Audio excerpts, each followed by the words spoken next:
एकादशीचा उपवास 3 दिवसाचा आहे. अथा ते नियमान वच्मि व्रते अस्मिन् दिनत्रये. शास्त्रकार म्हणतात 3 दिवसाचं एकादशीचं व्रत आहे. दशमीला एक भुक्ता असावं. एकादशी बहुधा निर्जला करावी, नाही निर्जला जमली सजला करावी, नाही सजला करता आली तर दुग्धाहार करावा, नाही दुग्धाहाराने जमलं तर फलाहार करावा, नाही फलाहाराने जमलं तर शेवटी फराळ करा, परंतु एकादशी धरावी बरं.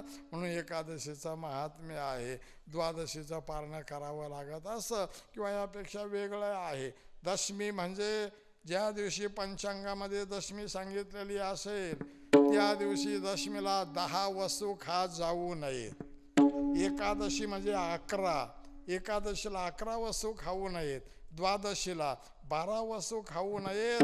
काय खावं कोणतं खावं एवढं सांगायला कारण नको, वेळ आपली संपलेली आहे. कधी काळी कादर विचारा. स्कंद पुराणामध्ये हे वारकऱ्यांनो दशम्याम दशवस्तूनी वर्जयेत वैष्णव सदा. वैष्णवाने 10 वस्तू वर्ज कराव्या.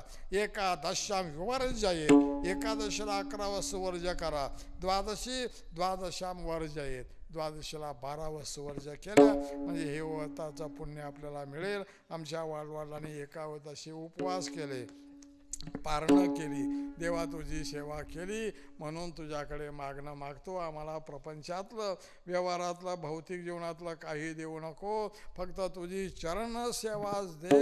आणि ती चरणसेवा केवळ मी मागतो असं नव्हे, आमच्या परंपरेने ती चालत आलेली आहे. ती जर तू आम्हाला सेवा नाही दिली तर शेवटी लाज कुणाला वाटेल.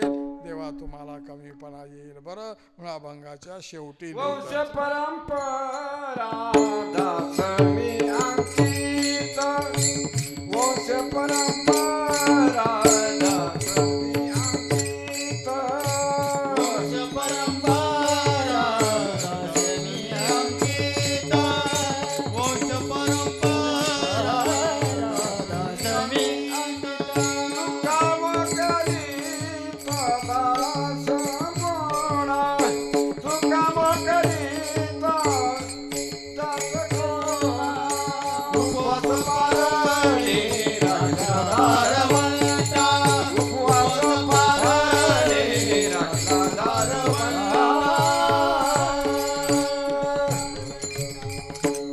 परंपरा दासमी अंकिता.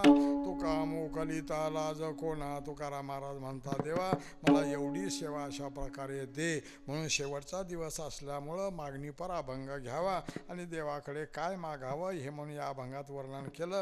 यथामध्ये यथावकाशामध्ये आपण विचार केला.